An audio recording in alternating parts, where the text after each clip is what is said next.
قدرمنو اوریدونکو زموږ د نننۍ خپرونې موضوع د تراویحو لمونځ دی. د تراویحو په لمانځه کې 8 بحثه د غور او د څیړنې وړ دي.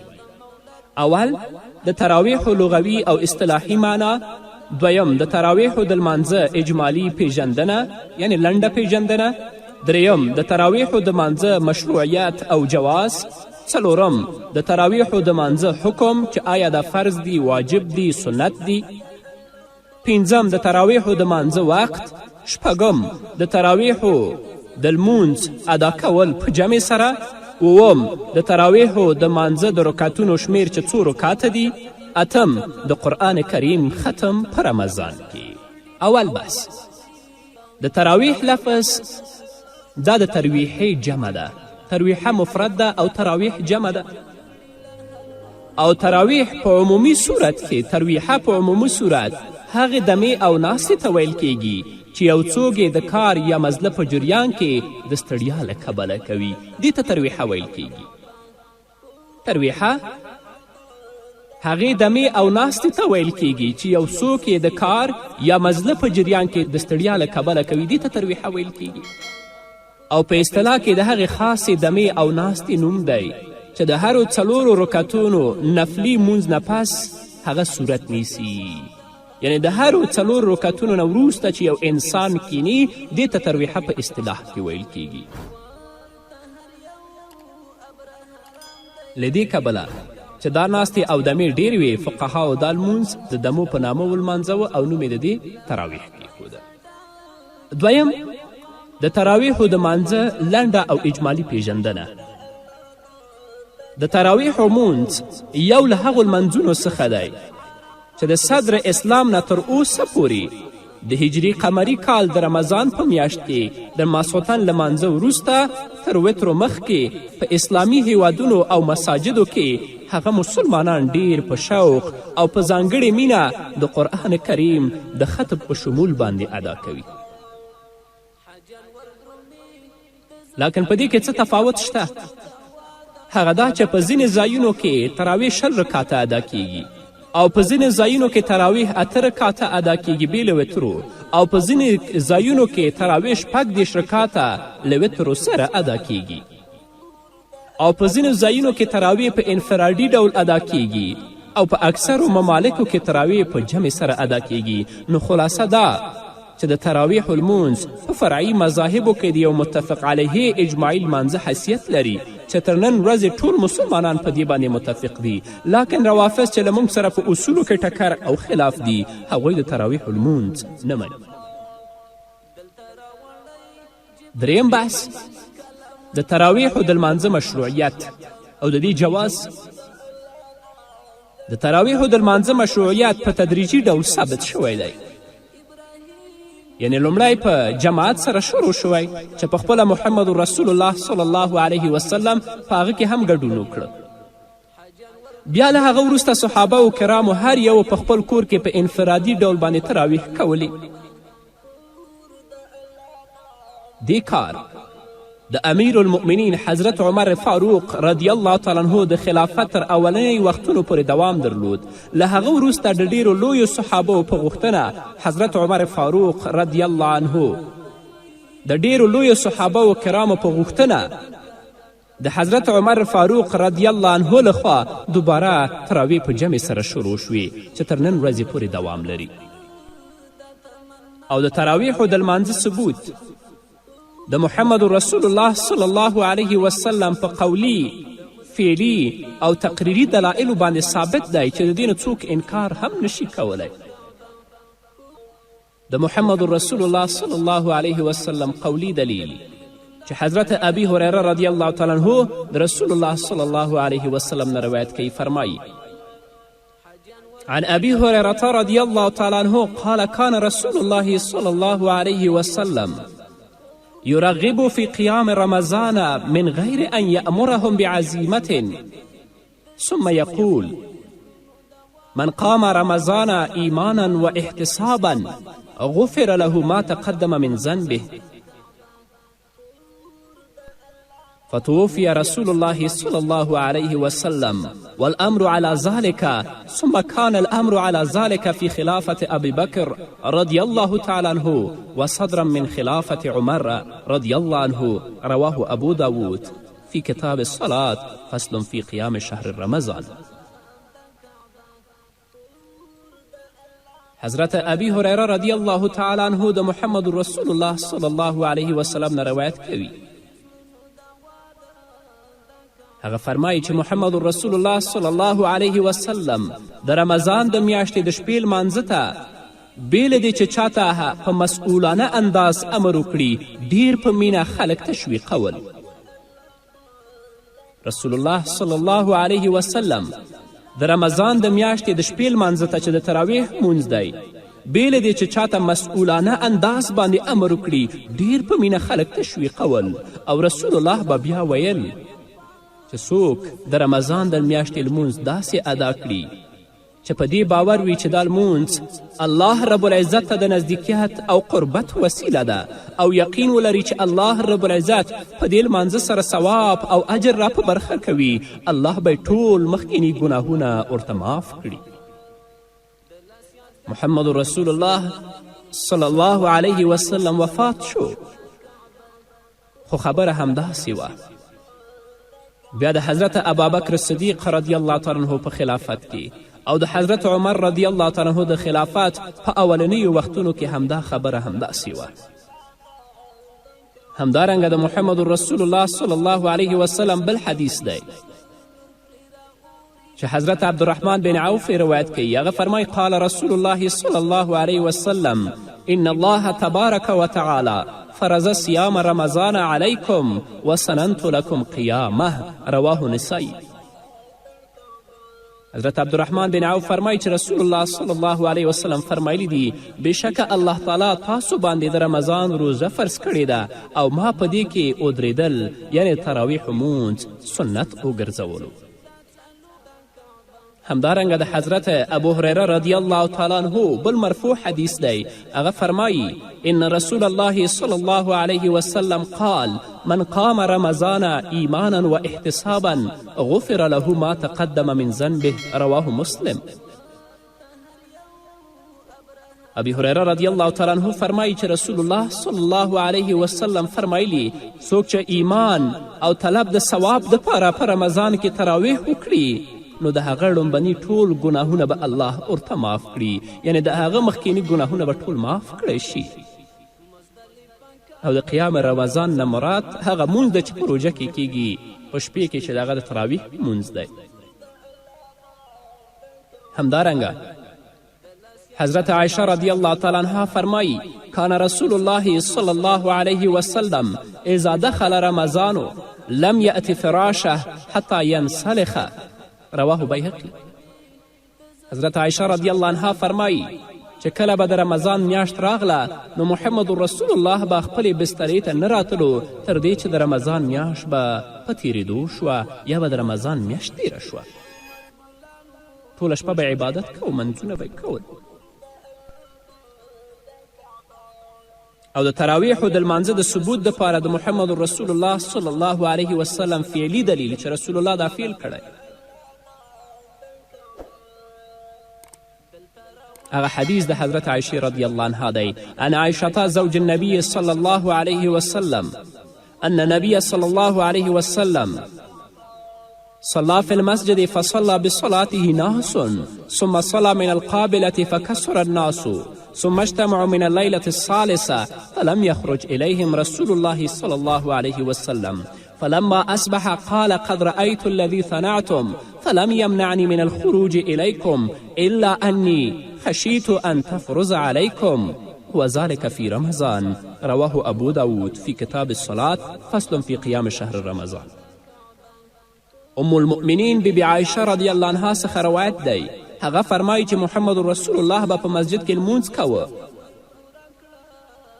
د مانځه کې به رسول الله صلی الله علیه وسلم سره څه کسان شریک شول.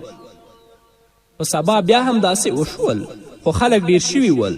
په درېیمه ورځ بیا هم داسې خلک راغونډ شوي وه خو محمد رسول الله صلی الله علیه وسلم له کور څخه هغوی ته ور ونه ووت چې کله سهار شو محمد رسول الله صلی الله علیه وسلم ځینې اصحابو ته ویل چې بېګا مې هغه څه ولیدل چې څه مو کول، خو زما د نه درتلو سبب یوازې همدا و چې زه ویرېدلم چې دا لمونځ په تاسو باندې فرض ونه ګرځي او دا خبره د رمضان په میاشت کې وه.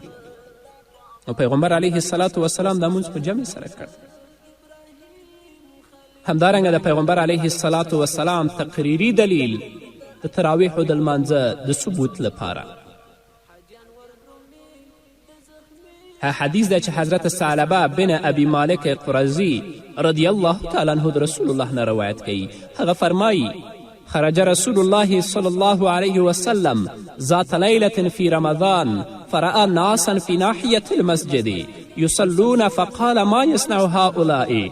قال قائل يا رسول الله هؤلاء ناس ليس معهم قرآن وأبي بن كعب يقرأ وهم معه يصلون بصلاته قال قد أحسنوا أو قد أصابوا ولم يكره ذلك لهم.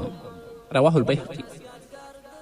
حضرت ثعلبه بن ابي مالک قرزي د محمد رسول الله صلی الله علیه وسلم نه روایت کوي چې د رمضان د میاشتې په شپو کې یوه شپه محمد رسول الله صلی الله علیه وسلم راووت.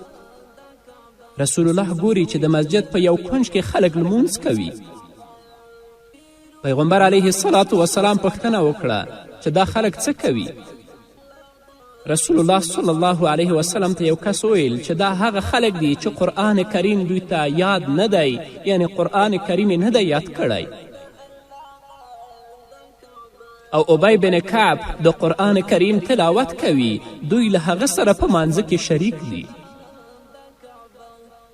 نو محمد رسول الله صلی الله علیه وسلم ویل چې بېشکه دا خلک ښه کار کوي، او یا داسې ویل چې بېشکه دا خلک خپل منزل مقصود ته رسیدلی دي او دا کار د دوی لپاره بد نه دی. نو د رسول الله قول، د رسول الله صلی الله علیه وسلم فعل، د رسول الله صلی الله علیه وسلم تقریر، دا درې واړه دلایل دي لپاره د ثبوت د تراویحو د لمانځه په رمضان کې. قدرمنو اوریدونکو، د خپرونې په دې وخت کې راځو دمې ته. دمې نه وروسته زموږ خپرونه دوام لري، په دې هیله چې تاسو هم زموږ ملتیا وکړئ. د ټوله میاشتو د سرداره د مؤمنانو افتخاره، د مؤمنانو افتخاره، هم تیرو بې پله پلونو صلواتو، هم تیرو بې پله پلونو صلواتو، ومؤمنو روژه د میاشت کمالاتو، ومؤمنو روژه د میاشت کمالاتو. قدرمنو اوریدونکو، بیا هم زموږ سلامونه او نیکې هیلې ومنئ. څلورم بحث د تراویحو د لمانځه حکم. د تراویحو د لمانځه حکم دا دی چې په هر مسلمان چې بالغ او عاقل وي، بالغ او عاقل وي، حد د بلوغ ته رسیدلی وي، هغه که نارینه وي او که هغه ښځینه وي، په هغو باندې تراویح سنت مؤکد بلل شوي دي. که څوک یې پرته له کوم عذر نه پرېږدي، هغه د ملامتي وړ بلل کیږي، او که ترې منکر شي نو هغه ګمراه، بدعتي او داسې څوک دی چې د هغه شاهدي نه قبلیږي. نو تراویح سنت مؤکد دي په هر عاقل بالغ باندې، که هغه نارینه وي او که هغه ښځینه وي. پنځم بحث د تراویحو د لمانځه وخت د عامو مشایخو او فقهاو له قول سره سم د ماسخوتن لمانځه وروسته پیل کیږي. د تراویحو د لمانځه وخت د عامو مشایخو او فقهاو له قول سره سم د ماسخوتن لمانځه نه وروسته پیل کیږي او د شپې تر آخرنۍ حصې پورې دوام کوي. یعنی کله چې د ماسخوتن مونځ وشي، در دې وخت نه واخله د شپې در آخرې حصې پورې د تراویحو د لمانځه وخت دی. د ماسخوتن د لمانځه وروسته د وترو مخکې، ځکه دا کار د صحابه و کرامو رضوان الله تعالی علیهم اجمعین په فعلي اجماع ثابته ده چې د هغو فعل داسې و. ځکه صحابه و کرام به د ماسخوتن لمانځه وروسته له وترو مخکې د تراویحو مونځ کوه. نو که یو څوک د ماسخوتن مونځ ادا کړي او ورپسې تراویح ادا کړي او وروسته هغه ته دا معلومات وشي چې ما د ماسخوتن مونځ بې اودسه ادا کړی دی نو د ماسخوتن له مانځه سره باید تراویح هم راوګرځوي اگر که دې تراویح په اوداسه باندې کړي دي ځکه دا داسې مثال لري لکه لمونځ چې قبل الوقت ادا شوی وي نو چې تا د ماسخوتن مونځ وکړه هغه بې اودسه نو هغه وقت نه ده شوی وروسته د چې کومې تراویح کړي دا په خپل وخت کې نه دي شوي نو چې تراویح تا په اوداسه سره هم کړې وي نو چې د ماسخوتن مونځ اعاده په تا لازم ده همدارنګه تراویح به هم راګرځوي او که د ماسخوتن له سنتو نه تراویح مخکې ادا شي بیا دا باک نه لري خو بهتره بیا هم دا ده چې له سنتو وروسته او له وترو مخکې ادا شي شپږم بحث د تراویحو ادا کول په جمع سره محمد رسول الله صلی الله علیه وسلم به په خپله پوره رمضان کې د شپې په مانځه کې مشغول و او امت ته به هم د قیام رمضان یعنی د تراویحو ترغیب ورکولو لکن رسول الله صلی الله علیه وسلم د تراویحو په جمع باندې همیشهوالی نه دی کړی او د هغوی د همیشهوالي چې رسول الله په دې باندې همیشهواله نه دی کړی دا وجه وه چې رسول الله صلی الله علیه وسلم ویریده چې دا په امت باندې فرض نشي او پیغمبر علیه الصلاة وسلام د یوې شپې په جداوالي او وقفې سره 3 شپې به رسول الله صلی الله علیه وسلم دا مونځ په جمع سره ادا کولو رسول الله صلی الله علیه وسلم به په 23مه کې راغی بیا به یو شپه نه راته 25م کې به راغی 25م کې به چې راغی بیا به یو شپه نه راته په 28م کې به رسول الله راغی او په جمع به سره تراویح کولی په اوله شپه به رسول الله صلی الله علیه وسلم 3مه حصې پورې په 2مه شپه تر نیمې شپو پورې او په 3مه شپه تر سبا خطو پورې رسول الله به د تراویح مونځ کولو تر دې چې صحابه و کرامو باندې به رضوان الله تعالی علیهم اجمعین د پیشمني د ختمېدو ویره شوه د حضرت ابوذر رضی الله تعالی عنه مرفوع حدیث دی هغه فرمایي قال صمنا مع رسول الله صلى الله عليه وسلم قال صمنا مع رسول الله صلى الله عليه وسلم رمضان فلم يقم بنا شيئا من الشهر حتى بقي 7 فقام بنا حتى ذهب ثلث الليل فلما كانت السادسة لم يقم بنا فلما كانت الخامسة قام بنا حتى ذهب شطر الليل فلما كانت الرابعة لم يقم بنا فلما كانت الثالثة جمع نساءه وأهله والناس فقام بنا حتى خشينا أن يفوتنا الفلاح قلت ما الفلاح قال السحور ثم لم يقم بنا بقية الشهر رواه أبو داود والترمذي والنسائي وابن ماجه حضرت ابوذر رضی الله تعالی عنه فرمایي چې موږ د رسول الله صلی الله علیه وسلم سره د رمضان روژه نیوله رسول الله صلی الله علیه وسلم به موږ سره د دې میاشتې په هیڅ حصه کې قیام یعنی تراویح نه کولی او نه دي کړي تر دې چې آخري 7 شپې به باقي پاتې شوي نو چې کله به د رمضان 7 شپې آخري باقي پاتې شوي نو رسول الله به بیا قیام یعنی تراویح مونځ کوه تر دې چې 3مه حصه د شپې به تیره شوه چې 4مه شپه شوه نو هغوی مونږ سره شریک نشول بیا چې کله 5مه شپه شوه نو نیمې شپې پورې مونږ سره په عبادت کې مشغول ول بیا چې کله 4مه شپه شوه نو هغوی به مونږ سره شریک نشول بیا چې 3مه شپه شوه نو محمد رسول الله صلی الله علیه وسلم به خپل کور والا او خلک راجمع کړل او مونږ سره به تر ډیر وخته پورې په مانځه کې شریک و تر دې چې مونږ سره به د فلاح یعنی د پیشنمي د فوتېدو ویره پاتې شوه نو د تراویحو مونځ په جمع ادا کولو سره دا د محمد رسول الله صلی الله علیه وسلم نه ثابت دی